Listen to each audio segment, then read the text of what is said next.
Hay un antiguo dicho que aparece con frecuencia en conversaciones sobre la hermenéutica bíblica. Es algo así. Hay un significado, pero hay muchas aplicaciones a ese significado.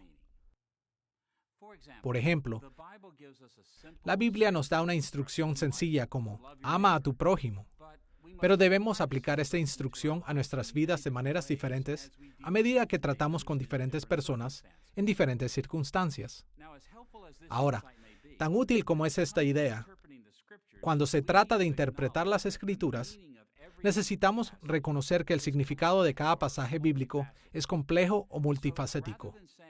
Así que, en lugar de decir, hay un significado pero muchas aplicaciones, es mucho más útil decir algo así. Hay un significado, pero hay muchas versiones parciales de ese significado y hay aún más aplicaciones. El significado de cada pasaje bíblico es tan complejo que debemos aprender a resumirlo de muchas maneras diferentes y luego aplicarlo a nuestras vidas. Esta es la quinta lección en nuestra serie Él nos dio las Escrituras, los fundamentos de la interpretación. Hemos titulado esta lección La complejidad del significado, debido a que exploraremos las formas en las cuales los cristianos de todas las épocas han atribuido diferentes tipos y números de significado a los pasajes bíblicos. Nuestra discusión sobre la complejidad del significado en la Biblia se dividirá en dos partes. Primero, observaremos lo que los intérpretes han llamado el sentido literal de las Escrituras. Y segundo, nos enfocaremos en el valor completo que se extiende más allá del sentido literal en una variedad de formas. Vayamos primero al sentido literal de las Escrituras. El término sentido literal, también conocido por la antigua expresión en latín sensus literalis, es generalmente confundida en nuestros días con el término interpretación literal. La interpretación literal se refiere a los enfoques mecánicos para la comprensión de la Biblia, pero históricamente, el término sentido literal siempre ha significado algo más parecido a lo que los evangélicos modernos han llamado el significado original o el significado gramático histórico de un pasaje. El sentido literal toma las palabras o frases de las Escrituras de acuerdo a las intenciones del autor y el contexto histórico de sus audiencias originales. Esto presenta atención a los diferentes géneros en las Escrituras. Reconoce figuras retóricas como metáforas, símiles, analogías e hipérbolas, por nombrar solo algunas. Esto toma a la historia como historia, a la poesía como poesía, a los proverbios como proverbios y así sucesivamente. Hay un gran número de diversos géneros en los libros bíblicos, y es importante entender las diferencias en esos géneros para que podamos entenderlos e interpretarlos apropiadamente. No entendemos que todos los géneros hagan exactamente lo mismo de la misma manera. Así que al entender y poner atención al género de los libros bíblicos, permitimos que sean los libros mismos los que establezcan la agenda de cómo hemos de interpretar esos libros. Cuando vemos que el sentido literal de un pasaje bíblico incluye mucho más que las simples palabras escritas en una página, comenzamos a tomar conciencia de lo complicado que puede ser el sentido literal en cada pasaje. Las intenciones de los autores son multifacéticas. Las consideraciones del género complican el significado de un pasaje. Las expresiones literarias y demás también introducen una serie de consideraciones. Estos factores revelan la complejidad multifacética del significado original de cada pasaje bíblico. Y esta complejidad ha llevado a muchos cristianos a interpretar el significado de las Escrituras de diferentes formas. A través de la historia, los cristianos han afirmado de manera casi unánime la necesidad de encontrar el sentido literal o el significado original de los textos bíblicos. Pero también ha habido otras voces diciendo que el significado de las Escrituras es tan complejo que no puede resumirse simplemente bajo el título de sentido literal.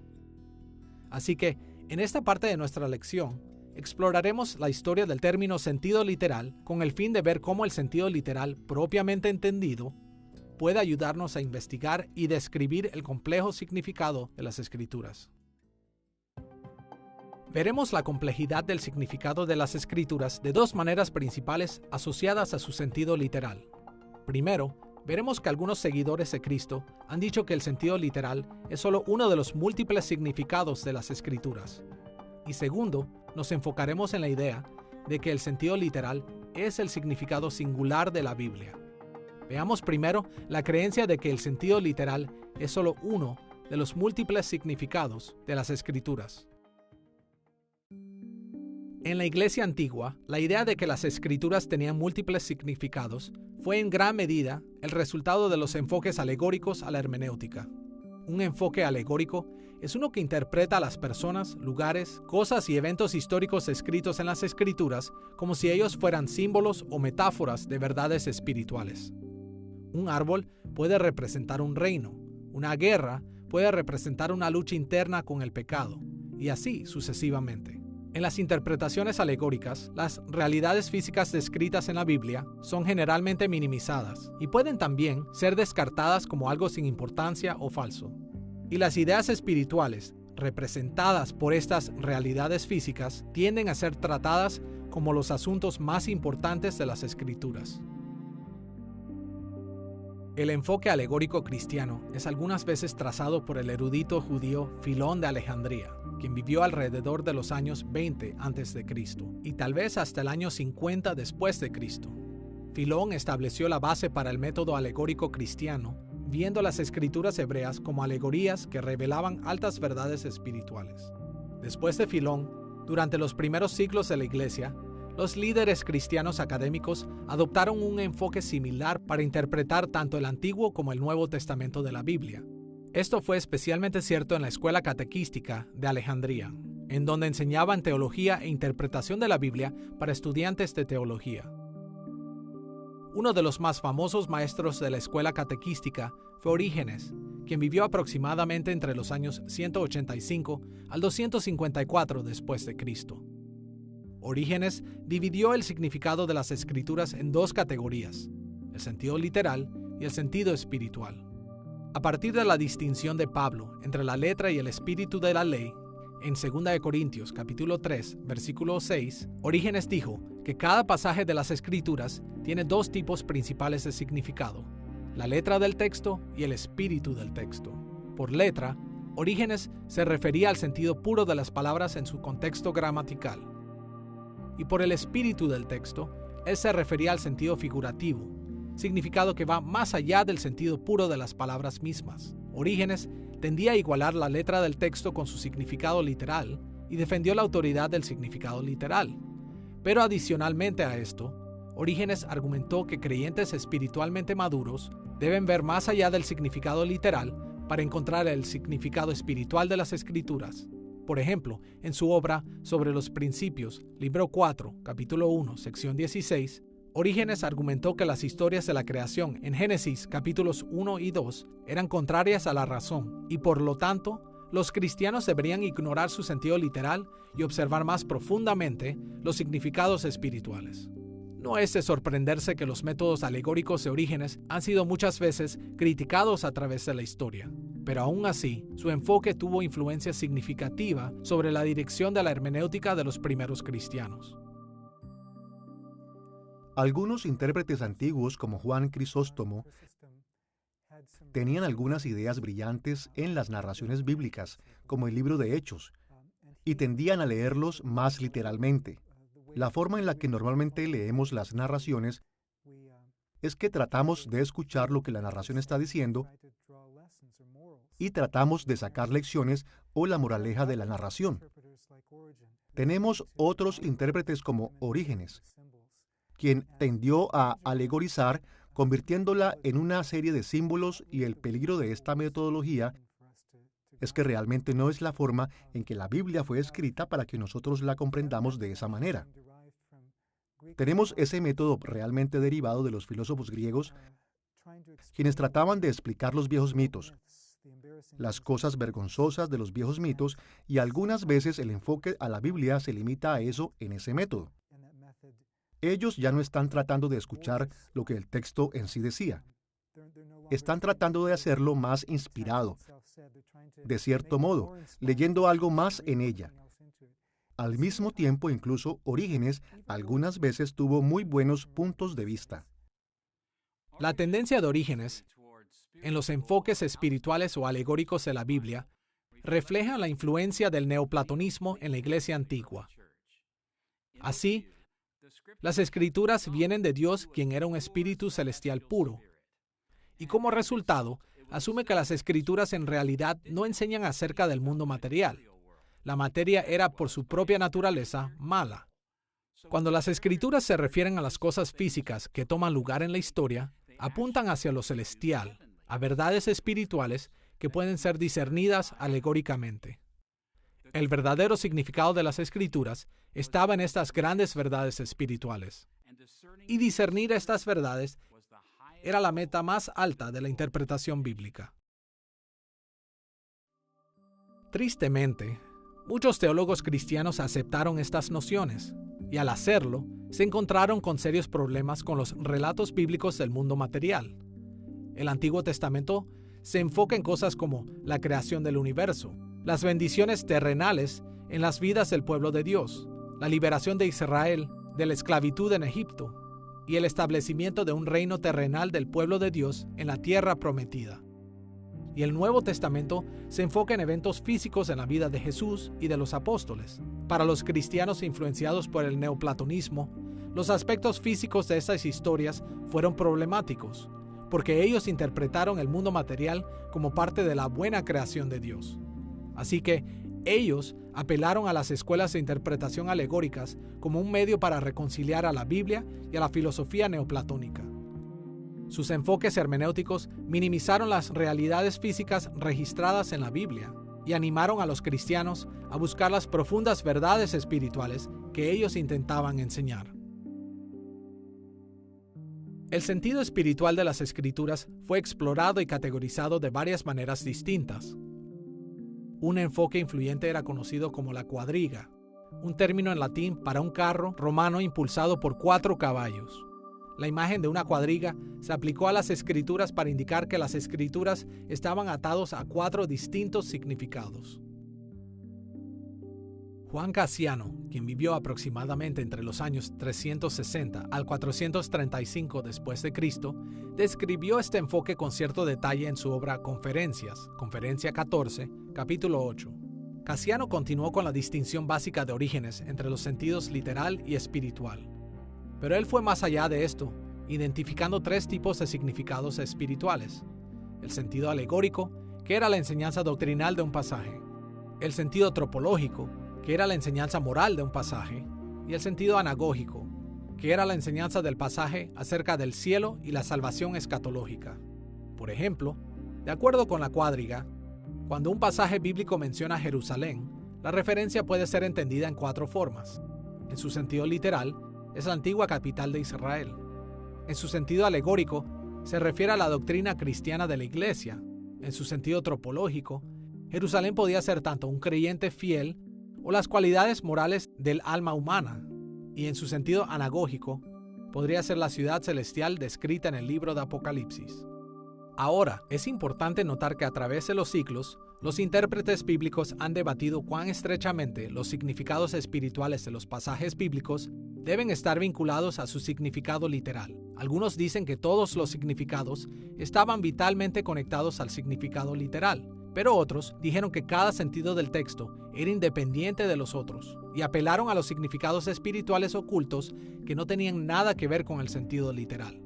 Solo como un ejemplo, el influyente teólogo francés Bernardo de Claraval, quien vivió entre los años 1090 al 1153, promovió algunas interpretaciones extremadamente imaginativas de las Escrituras que divorció su sentido espiritual de su sentido literal. Por ejemplo, su interpretación del libro de Cantar de los Cantares era completamente ajena al sentido literal del texto. Escuchemos estas palabras en Cantares, capítulo 1, versículo 17. Las vigas de nuestra casa son de cedro y de ciprés los artesonados. Cuando leemos este pasaje en su contexto histórico, no es difícil ver que se trataba de una descripción del palacio real de Salomón. Esto exaltó al rey, llamando la atención a la maravilla que era su morada real. Pero Bernardo de Claraval no permitió que el sentido gramático histórico literal de este verso gobernara su interpretación. Desde su punto de vista, este pasaje realmente simbolizaba realidades espirituales. La casa misma representa al pueblo de Dios, y las vigas y los travesaños de la casa corresponden a las autoridades de la iglesia. Él continuó diciendo que este versículo enseña cómo la iglesia y el Estado estaban para operar uno junto al otro. Los significados espirituales que Bernardo pensó haber encontrado en este pasaje no emergieron de o incluso coordinaron con su sentido literal. Martín Lutero, en sus enseñanzas sobre Génesis, habla del estilo alegórico de interpretación. Y por alegórico me refiero no a la intención alegórica del autor, sino a tomar un texto y alegorizarlo de una manera que el autor no pretendía. Él dice que en su juventud, Lutero decía, yo era muy bueno en esto, también, y recibí muchos aplausos por ello, pero no es fiel a las Escrituras. Calvino también habló de esta alegorización y dice que eso es como poner una ruleta en las Escrituras y que nosotros la giremos a la manera que el intérprete quiera en lugar de ser fiel al autor. Pienso que tiene gran valor leer acerca de los padres de la Iglesia, y Lutero obviamente los leyó e incluso los criticó. Aprendemos de ellos, aunque a menudo tomaron ilegalmente doctrinas verdaderas y las pusieron en textos que no decían eso. Entendemos lo que trataban. Buscaban entender cómo interpretar el Antiguo Testamento y hacerlo relevante para los cristianos, aunque a menudo se extraviaron al hacerlo. Podemos aprender cómo interpretaron las Escrituras, y hay muchos ejemplos fieles de interpretación a través de la historia de la Iglesia de los que podemos aprender. La idea de que las Escrituras tienen múltiples significados ha ganado una amplia aceptación en el mundo contemporáneo, pero ha sido por distintas razones. En lugar de discutir que Dios diseñó las Escrituras para comunicarse en múltiples niveles, muchos intérpretes modernos creen que los múltiples significados de la Biblia son el resultado de las inherentes ambigüedades del lenguaje mismo. Argumentan que el lenguaje es tan ambiguo que nunca podrá tener un significado singular y preciso. Así, lo mejor que podemos hacer es determinar límites imprecisos del significado de un pasaje bíblico. Pero en este punto de vista, estos múltiples significados de la Biblia no pueden ser verificados y se debe aceptar cuando una persona decide que el significado es esto y otra decide que es aquello. Ahora que hemos visto que muchos cristianos tienen la creencia de que el sentido literal de las Escrituras es solo uno de sus múltiples significados, consideremos la idea de que el sentido literal es el significado singular de las Escrituras. El famoso teólogo Tomás de Aquino, quien vivió alrededor de los años 1225 al 1274, defendió un enfoque mucho más responsable para la cuadriga.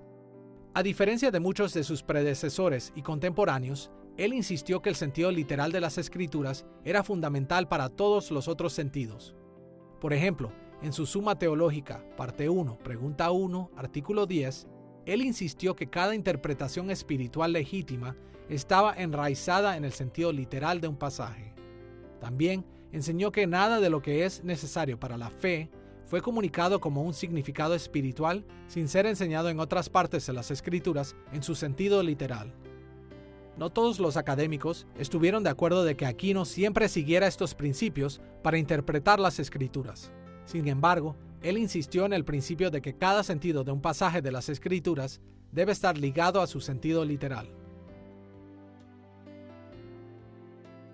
Aunque el esfuerzo de Aquino para anclar el significado espiritual en el significado literal de la Biblia puede parecer sentido común para la mayoría de nosotros, su punto de vista no fue adoptado por todos. La interpretación espiritual se separó del significado literal de algunos pasajes que habían sido usados para apoyar muchas doctrinas de la Iglesia medieval. Y las autoridades eclesiásticas aseguraron que ellos tenían un punto de vista especial dado por Dios para el significado espiritual, que no tenían conexión con el significado literal de la Biblia. Pero el Renacimiento en Europa, durante los siglos XIV al XVII, sentó las bases para un cambio dramático en la interpretación de las Escrituras. En resumen, los académicos renacentistas comenzaron a estudiar la literatura clásica, filosófica y los textos religiosos en sus lenguajes originales.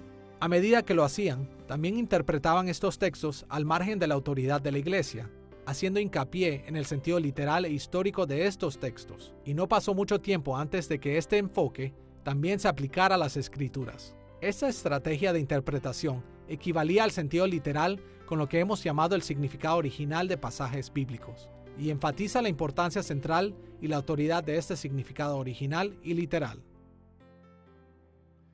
Bueno, en la iglesia medieval, la mayoría de los creyentes afirmaron que la intención plena de Dios en las Escrituras se conoce a través de un enfoque cuádruple: lo moral seguido de lo literal, lo anagógico y lo alegórico. Así que los reformadores del siglo XVI, llamados protestantes por la mayoría de nosotros, objetaron esto, parte en teoría, pero especialmente por lo que resultó de esto, lo cual era una tradición de enseñanza, que ellos sintieron, en algunos casos, como una alteración a las Escrituras, o que ocultaba la intención original o la intención del autor de las Escrituras a favor de la autoridad de la Iglesia. La cuádriga, o el sentido cuádruple de las Escrituras, tiene una larga y antigua tradición e historia dentro de la Iglesia cristiana. Así es que los padres de la Reforma fueron presionados por sus contrapartes católicas durante el tiempo de la Reforma, porque los reformadores insistían que solo hay un sentido o significado de las Escrituras. En respuesta, personas como William Whitaker dijeron: nosotros no rechazamos la cuádriga, el hecho de que hay 4 sentidos para las Escrituras. Nosotros rechazamos la idea que hay 4 significados para las Escrituras. Solo hay uno, que incluye el significado histórico, literal y gramatical. Pero las otras 3 son colecciones o lo que podríamos hoy pensar como aplicaciones o algo por el estilo. La idea es que se basan en ese solo sentido, pero son los tipos adecuados de líneas de pensamiento acerca de cómo ese sentido se aplica a nosotros como actuales lectores de la Biblia. Y así no fue un rechazo completo de la cuádriga, sino una reforma, una reelaboración de la misma. Así que hay solo un sentido ahora con estas 3 diversas líneas de aplicación a lo largo de las líneas de fe, esperanza y amor. Durante el Renacimiento, los protestantes continuaron desarrollando las ideas que habían sido defendidas por Aquino, pero ellos no argumentaron que todos los significados espirituales están meramente fundados en el significado literal de las Escrituras. En lugar de eso, decían que todos los aspectos espirituales de un texto que fue destinado por el autor para su audiencia original son en realidad aspectos de su sentido literal. Ellos creyeron que el sentido literal de las Escrituras, o el significado original, es a la vez singular y complejo. Podríamos decir que los protestantes renacentistas ampliaron el concepto del término literal, así que este incluía toda la literatura de las Escrituras que el autor pretendía transmitir. Como resultado, figuras destacadas como Ulrich Zwingli, Martín Lutero y Juan Calvino pensaron en el significado original o literal como aquel que incluye todo lo que significa cada pasaje bíblico. Ellos vieron el sentido literal como un significado complejo que incluye aspectos históricos, doctrinales, morales y escatológicos. Puede ser útil ilustrar el concepto protestante del sentido literal de las Escrituras comparándola con un corte de una piedra preciosa. Las piedras preciosas tienen múltiples facetas o caras, así como hay muchos pequeños sentidos que contribuyen al sentido literal de las Escrituras. Cada pasaje de las Escrituras fue escrito por su autor para comunicar algo acerca de hechos históricos, doctrinas, obligaciones morales, salvación y escatología, y así sucesivamente. Cada cara de una piedra preciosa es una superficie distinta que contribuye a la belleza de toda la piedra. Y ninguna de las caras por sí sola puede afirmar que es toda la piedra. De manera similar, los pasajes bíblicos tienen distintos aspectos que contribuyen al significado del sentido literal, y ninguno de estos pequeños aspectos puede asegurar ser todo el sentido literal. En pocas palabras, el significado de las Escrituras es multifacético. Cada significado del pasaje tiene muchas pequeñas partes o aspectos que contribuyen al significado singular y unificado que hemos llamado sentido literal. La Biblia es un libro sustancioso y profundo. Viene de la mente de Dios y me atrevería a decir que es bastante extensa, y las ideas expresadas ahí son extensas y tienen muchos ángulos. La evaluación de las interpretaciones es una cuestión de preguntarse a sí mismo: ¿Es este ángulo una manera apropiada de leer el texto? Solo tenemos que pensar en términos de las posibilidades para la multiplicidad y lo que es apropiado en el contexto de ver las cosas desde diferentes ángulos y estar abierto a la posibilidad de lo que significa. De hecho, es y puede ser complejo. Como resultado, enriquece nuestra interpretación porque un pasaje puede hacer más de lo que inicialmente entendimos, la primera impresión que puede tener y como resultado puede aprender de la lectura de alguien más. Cada pasaje de las Escrituras de tamaño significativo tiene implicaciones para muchos diferentes aspectos de teología y vida cristiana. Es fácil entender por qué muchas personas a través de la historia de la Iglesia han pensado que los pasajes bíblicos tienen múltiples significados. El enfoque más responsable de la riqueza de las Escrituras es asegurarse de que lo que digamos de un pasaje bíblico está ligado a su gramática y establecido dentro del contexto histórico del mundo antiguo. Si nos acercamos a la Biblia de esta manera, estaremos preparados para descubrir el complejo significado que Dios y sus inspirados autores humanos intentaron comunicar a las audiencias originales de las Escrituras. Hasta ahora, en nuestra dirección de la complejidad del significado en las Escrituras, hemos visto por qué los protestantes afirman fuertemente la importancia y el alcance del sentido literal de la Biblia. Ahora, estamos listos para dirigir nuestra atención a lo que llamamos el valor completo de los pasajes de las Escrituras. De vez en cuando, los evangélicos utilizan la expresión sensus plenior, que significa el sentido completo de las Escrituras. Aunque afirmamos la importancia del sentido literal o el significado original de un pasaje bíblico, también nos damos cuenta que hay partes posteriores de la Biblia que frecuentemente se refieren a partes anteriores de las Escrituras en formas que no repiten el sentido original o literal. Esto es especialmente cierto cuando los autores del Nuevo Testamento señalan cómo se cumple el Antiguo Testamento en Cristo. Los autores del Nuevo Testamento interpretaron los pasajes del Antiguo Testamento correctamente. Nunca contradijeron el significado original, pero no se limitaron a este. En lugar de ello, percibieron el sentido completo, el sensus plenior, de estos pasajes del Antiguo Testamento. Y así, a lo largo de estas líneas, hablaremos del sentido completo o del valor completo de cada pasaje bíblico. En esta serie, definiremos el valor completo de un texto bíblico como el significado total de un texto, que consiste en su significado original, todas sus elaboraciones bíblicas y todas sus aplicaciones legítimas. El significado original es el sentido literal de las Escrituras, que es el aspecto fundamental del texto. Las elaboraciones bíblicas son lugares donde una parte de las Escrituras comenta directa o indirectamente sobre otra parte de las Escrituras. Y las aplicaciones legítimas son las implicaciones que las Escrituras tienen para las vidas de sus lectores. De acuerdo con esta definición del valor completo de la Biblia, nuestra discusión se dividirá en tres partes. Primero, nos enfocaremos en el concepto del significado original. Segundo, discutiremos las elaboraciones bíblicas. Y tercero, exploraremos las aplicaciones legítimas de las Escrituras en nuestras vidas. Comencemos con el significado original. En una lección previa, definimos el significado original como los conceptos, comportamientos y emociones que los escritores divinos y humanos conjuntamente pretendieron comunicar a su primera audiencia. Como hemos dicho, el significado original de un pasaje es equivalente a su sentido literal. Y como esta definición muestra, el significado original es multifacético. Las Escrituras debían de comunicarse con su primera audiencia en diferentes niveles. Comunican conceptos, los cuales son ideas que la audiencia original debía ser capaz de reconocer en el texto. Comunican comportamientos, los cuales son actividades que se llevaron o no se llevaron a cabo en el texto. Y comunican emociones, actitudes y sentimientos que son transmitidos o expresados en el texto.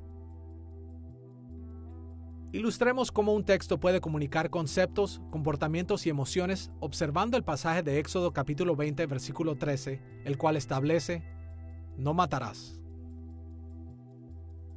Pensemos acerca de este pasaje en términos de nuestra definición del significado original. ¿Qué ¿Qué conceptos, comportamientos y emociones intentaron comunicar a su primera audiencia, tanto el escritor divino como los escritores humanos, en este mandamiento en contra del asesinato? Bueno, con respecto a conceptos, este versículo explícitamente comunica la idea de que tomar ilegalmente la vida de un ser humano está prohibido. Implícitamente, se comunica que la vida humana es valiosa para Dios, y el hecho de que toma la forma de un mandamiento implica que Dios es soberano sobre los seres humanos. Con respecto a los comportamientos, este mandamiento es parte del registro de las acciones históricas de Dios. Dios mismo se involucró en el comportamiento de entregar este mandamiento a Moisés, y Moisés presentó esto al pueblo de Dios. Y esto indicó que Dios quería que el pueblo a quien Moisés dirigió a través del desierto hacia la tierra prometida, la audiencia original del libro de Éxodo, no participara en el comportamiento del asesinato. Y con respecto a las emociones, este pasaje nos enseña que Dios odia el asesinato y que Él está determinado a defender la justicia. El significado original de este mandamiento en contra del asesinato era multifacético. Intentaba comunicar los conceptos explícitos, comportamientos y emociones de Dios y de Moisés a su audiencia original, y también enseñarles lo que Dios requería de ellos con respecto a sus propios conceptos, comportamientos y emociones. Y algo similar ocurre con cada pasaje bíblico. Como resultado, si queremos obtener el valor completo del texto, tenemos que apreciar la complejidad del significado original. Si ignoramos estas complejidades, perderemos mucho de lo que las Escrituras nos quieren enseñar. Los reformadores desarrollaron dos métodos para interpretar un texto: el gramatical y el histórico. Por un lado, se preguntan, ¿qué es lo que el texto dice gramaticalmente hablando? Por otro lado, ¿qué dice el pasaje en su primer ámbito? Las respuestas a estas dos preguntas proveen parámetros, por así decirlo. Dentro de estos límites, una variedad de interpretaciones son válidas y legítimas. Y eso significa que dentro de estos parámetros necesitamos ejercitar la humildad y decir, sí, esto puede entenderse de diferentes maneras. Ahora, si una de esas interpretaciones es de hecho gramaticalmente imposible, entonces decimos, no, eso está equivocado. O si una es históricamente imposible, no podrían haber hecho eso en ese entorno, esto debe rechazarse. Pero dentro de esos parámetros, una variedad de interpretaciones es posible y, como yo digo, necesitamos ejercitar la humildad de acuerdo a nuestro propio entendimiento. Las Escrituras pueden relativamente ser leídas en más de una forma. Ahora bien, esto no significa que todo es válido. Algunas cosas son claramente correctas. Y esto es una vez más donde, por ejemplo, los temas principales que están estipulados en los credos son útiles. La regla de fe nos protege contra las lecturas errantes de las Escrituras. Hay algo fundamental equivocado cuando nos envolvemos en un diálogo con otro intérprete bíblico y lo hacemos con un espíritu doctrinal arrogante. Ahora que hemos visto cómo el significado original contribuye al valor completo de las Escrituras, dirijamos nuestra atención a las elaboraciones bíblicas. Las elaboraciones bíblicas son lugares donde una parte de las Escrituras, directa o indirectamente, comentan sobre un aspecto del significado de otro pasaje en las Escrituras. Debido a que todas las Escrituras son inspiradas e infalibles, estas elaboraciones siempre concuerdan y confirman el significado original. Algunas veces, una elaboración se establece como una repetición de una faceta del significado original. En otras ocasiones, una elaboración bíblica puede ser establecida como una aclaración de cosas que no eran del todo aparentes o bien entendidas. E incluso en otras ocasiones, una elaboración bíblica puede ser una expansión del significado de un pasaje en particular. Por ejemplo, la Biblia explica con detalle el mandamiento en contra del asesinato en muchos lugares. El mandamiento se registra por primera vez en Éxodo capítulo 20, versículo 13, donde dice, «No matarás». La primera elaboración bíblica que mencionaremos de este pasaje es principalmente una repetición exacta de estas palabras en Deuteronomio capítulo 5, donde Moisés le recordó a la nación de Israel el contenido de los 10 mandamientos. En Deuteronomio capítulo 5, versículo 17, las Escrituras dicen nuevamente, no matarás. Esta repetición confirma el mandamiento y recuerda al pueblo de Dios los términos de su pacto. Por supuesto, aun cuando una elaboración se establece en forma de repetición, esta nunca se limita solamente a repetir lo que se dijo anteriormente. El contexto de la elaboración siempre añade algo a su significado. Aún así, es útil reconocer que algunas elaboraciones son repetitivas en su estructura. El segundo tipo de elaboración que enlistamos fue la aclaración, y encontramos una aclaración del mandamiento en contra del asesinato en Números capítulo 35. En ese capítulo, Moisés distinguió entre el asesinato y el homicidio accidental. Escuchemos lo que Moisés escribió en Números capítulo 35, versículos 20 al 25. Si alguien mata a una persona por haberla empujado con malas intenciones, o por haberle lanzado algo intencionalmente, o por haberle dado un puñetazo por enemistad, el agresor es un asesino y será condenado a muerte. Pero podría ocurrir que alguien sin querer empuje a una persona, o que sin mala intención le lance algún objeto, o que sin darse cuenta le deje caer una piedra, y que esa persona muera. La comunidad deberá proteger del vengador al acusado. Esta aclaración provee información que era crucial para entender el mandamiento en contra del asesinato. Se deja en claro que no todos los casos ilegales en los que se mata a un ser humano son también casos de asesinato y que los accidentes no deben ser castigados de la misma manera en la que un asesinato es castigado. Cuando una matanza incluye premeditación y ventaja, es decir, cuando la matanza es intencional y motivada por la maldad, el mandamiento exige un castigo severo. Pero cuando la matanza es homicidio accidental, el mandamiento prohíbe el asesinato de la persona que cometió el acto. El tercer tipo de elaboración bíblica que enlistamos fue la expansión, en la cual las Escrituras proveen información adicional acerca del pasaje o tema al que hace referencia. Encontramos una expansión del mandamiento en contra del asesinato en Mateo capítulo 5, donde Jesús criticó a los rabinos de su tiempo por limitar erróneamente el alcance del mandamiento. Escuchemos lo que Jesús enseñó acerca del mandamiento en contra del asesinato en Mateo capítulo 5, versículos 21 y 22. Oísteis que fue dicho a los antiguos, no matarás, y cualquiera que matare será culpable de juicio. Pero yo os digo que cualquiera que se enoje contra su hermano será culpable de juicio. Aquí, Jesús expandió el mandamiento en contra del asesinato, aplicándolo más allá del hecho físico de tomar ilegalmente la vida de un humano. De acuerdo a la elaboración de Jesús, la ira injusta viola el mismo principio que el asesinato. La ira no es tan mala como el asesinato, pero ofende el mismo aspecto del carácter de Dios. Jesús, por supuesto, en el Sermón del Monte citó muchos mandamientos. Uno de ellos es, oíste que fue dicho, no matarás. Y entonces él dice, pero yo les digo, esto no es acerca del asesinato, es acerca del odio. Ese es el problema.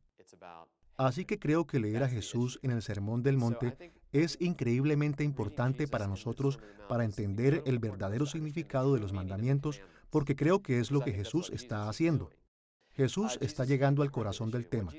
Lo que Jesús está mostrándonos, y creo que debemos aplicar lo que Jesús está diciendo, es que el mandamiento de no matarás no es una cuestión de que soy buena persona porque nunca he asesinado. He guardado el mandamiento.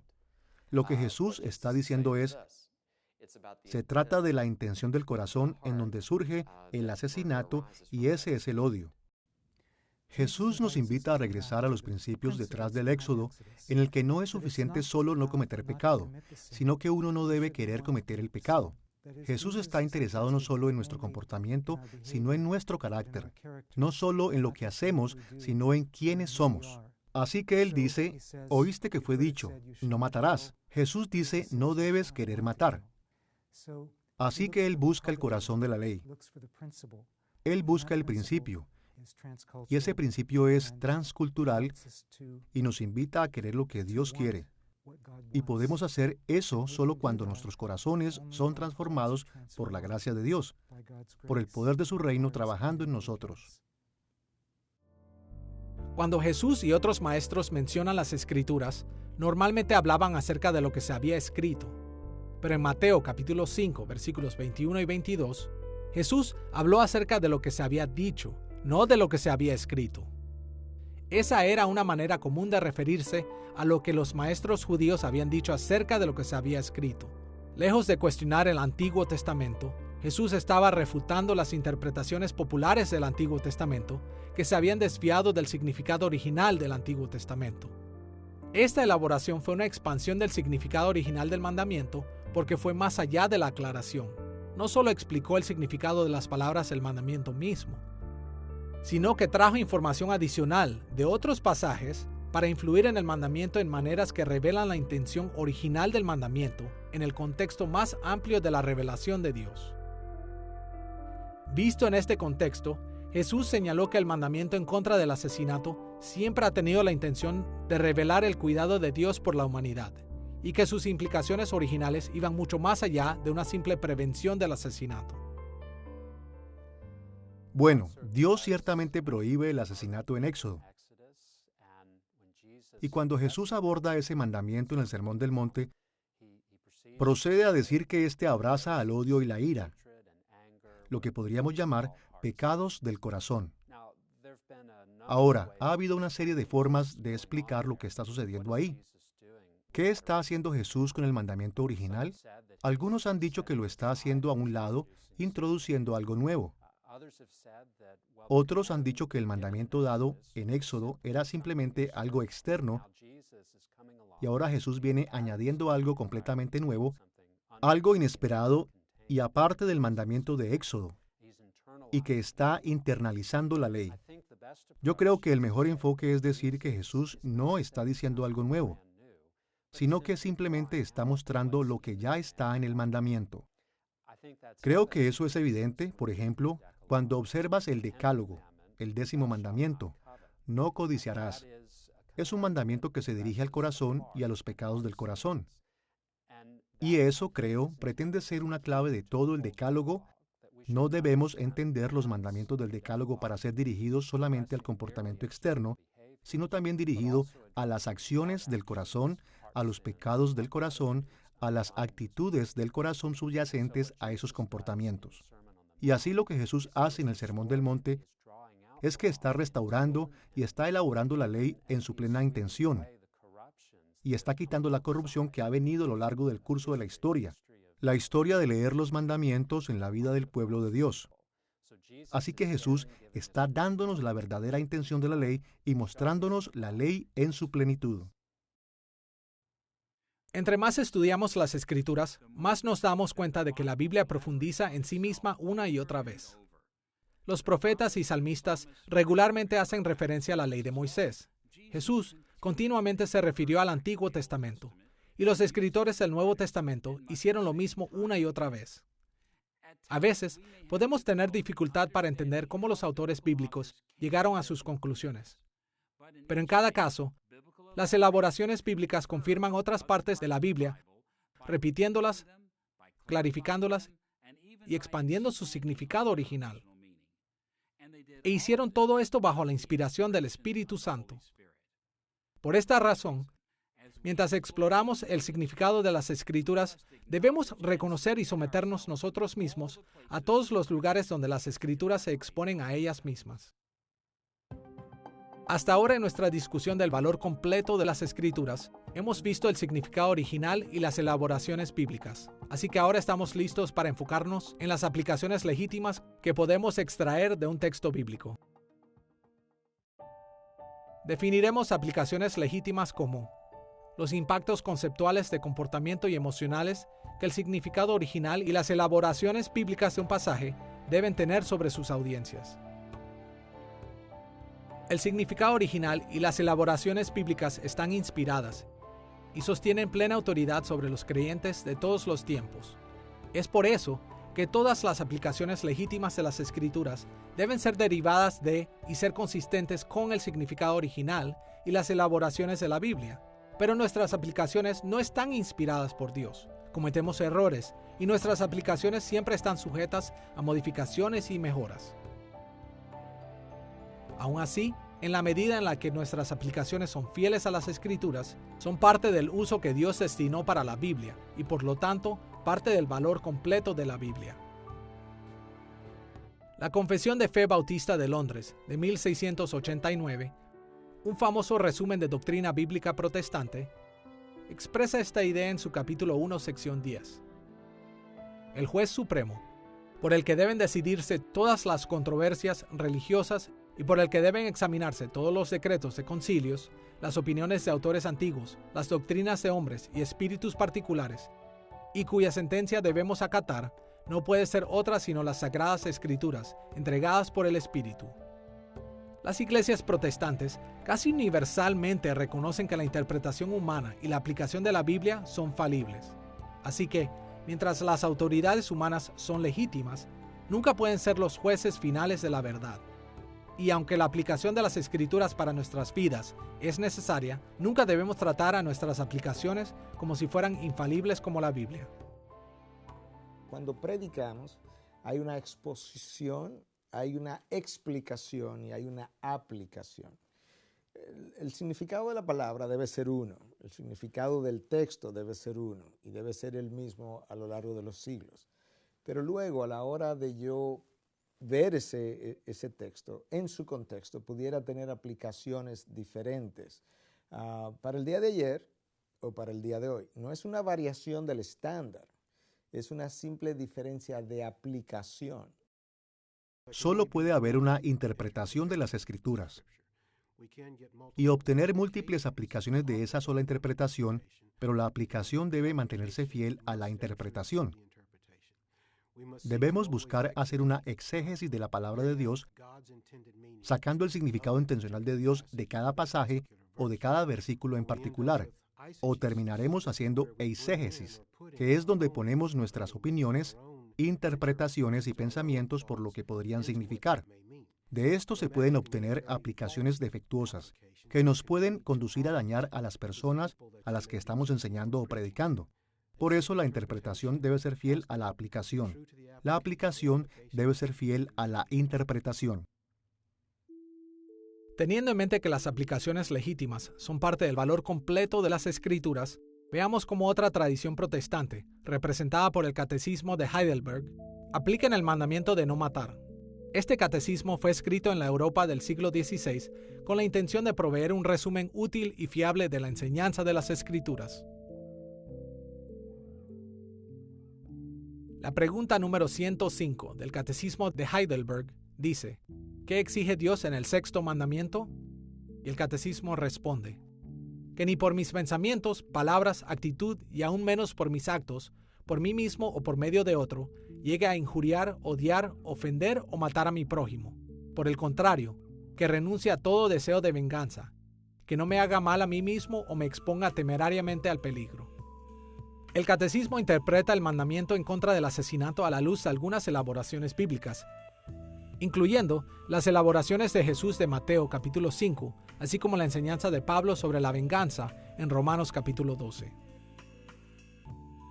Como podemos ver, el valor completo del mandamiento de no matarás puede ser extremadamente complejo y multifacético. Al seguir a Jesús y a Pablo, los escritores del Catecismo de Heidelberg legítimamente aplicaron este mandamiento no solo para quien toma injustamente la vida humana, sino también para todo lo que es similar al asesinato, no solo en especie, sino también en grado, tal como el odio y los insultos.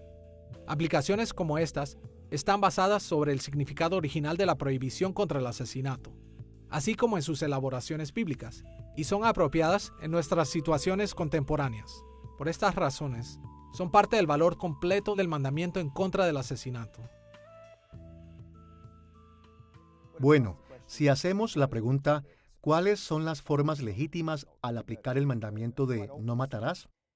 Obviamente esto significa que no debemos asesinar a las personas, pero sería insuficiente deducir que es todo lo que el mandamiento está diciendo.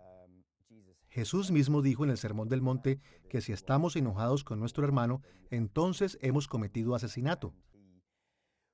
Y entonces nos anima a ver que nuestra ira y nuestro disgusto con la gente está quebrantando este mandamiento en particular.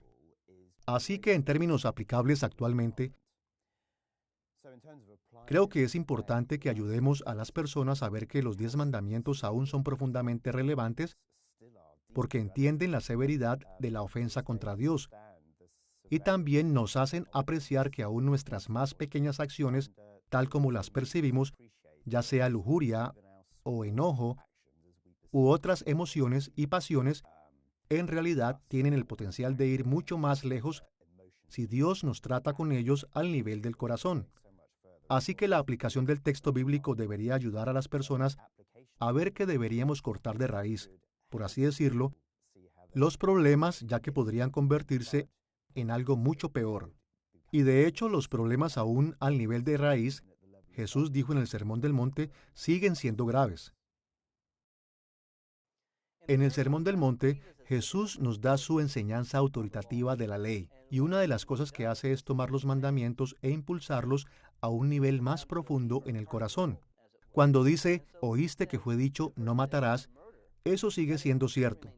Pero Jesús va más allá y nos muestra la verdadera intención de la ley. Él nos dice que no solo no debemos matar, sino que no debemos pronunciar incluso palabras asesinas, palabras que podrían ser equivalentes a necio. No debemos odiar a nuestro hermano. Y Él nos muestra que la ley en Éxodo, en los 10 mandamientos, no es solo no hacer algo. Él está mostrándonos que hay una intención más profunda que debemos entender cuando leemos estas leyes. La manera para entender estas leyes no es solamente una prohibición al descubierto, sino también es un mandamiento positivo. No es simplemente no matarás, sino promueve la vida.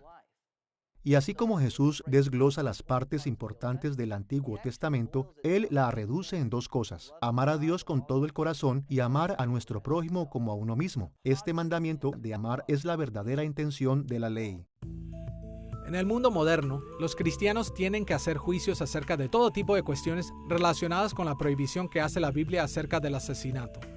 Tenemos que lidiar con el aborto, la eutanasia, el suicidio, la guerra, la pobreza extrema y muchas otras amenazas para la vida y la dignidad humana. En cada caso, el mandamiento en contra del asesinato coloca responsabilidades sobre nosotros, y una de nuestras tareas como intérpretes de las Escrituras es la de averiguar cuáles son esas responsabilidades. Al hacerlo, revelamos más completamente lo que el significado de este mandamiento es en realidad. En esta lección sobre la complejidad del significado, hemos discutido la historia del punto de vista del sentido literal de las Escrituras como su singular significado gramático histórico, y hemos descrito el valor completo del texto bíblico en términos de su significado original, elaboraciones bíblicas y las aplicaciones legítimas. Como hemos visto en esta lección, hay un complejo significado original para cada pasaje bíblico. Y es tan complejo que toca los conceptos, comportamientos y las emociones de la audiencia original en muchas maneras diferentes. Pero más allá de esto, hay muchos resúmenes parciales que se realizan de este complejo significado original. El significado original provee un marco infalible, una base para nuestro entendimiento. Pero para ganar una conciencia del valor completo de las Escrituras, también tenemos que encontrar orientación en las elaboraciones bíblicas y también tenemos que tomar muchas aplicaciones legítimas para nuestro mundo hoy en día.